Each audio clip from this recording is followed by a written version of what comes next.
İnsanlık onuru işkenceyi yenecek. Geleceksizliğe, yoksulluğa, güvencesizliğe, kadın cinayetlerine karşı bu zamana kadar sürdürdüğümüz mücadelemizde devlet tarafından baskıyla, gözaltıyla, tutuklamalarla sindirilmeye çalışıldık.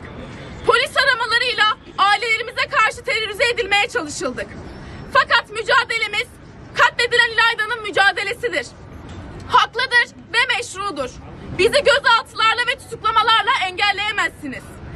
İlayda'yı katledenler, Ali İsmail'i ve Berkin'i katledenlerdir. Hepsinin hesabını soracağız. Bu zamana kadar bu memlekette katledilen tüm kadınların, tüm çocukların, tüm işçilerin, herkesin hesabını birer birer soracağız.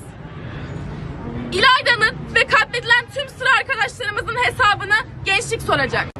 Sürecin başından beri işkenceyi izlemek, adli süreçleri engellemek, müvekkillerimizin hukuki yardıma erişmesini engellemek ve haklarını kısıtlamak amacıyla tarafımızda yalan söyleyen kolluk görevlileri tekrardan bize yanlış ve yanıltıcı bir beyanda bulunmuş oldular.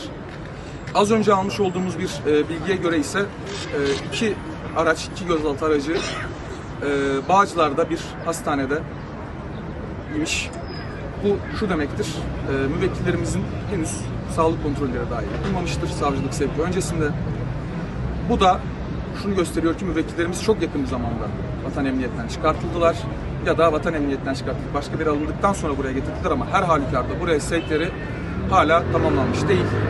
Müvekkillerimizin sağlık durumlarına ilişkin hiçbir bilgiye sahip değiliz. Sabah 3 kişiyle yapılan görüşme ve gece 12 kişiyle yapılan ifade görüşmeleri dışında toplamda 64 kişilik grupla hiçbir görüşme yapılamamış durumda. Bahsettiğimiz bu 15 kişiden de en az 12 saattir haber alamıyoruz.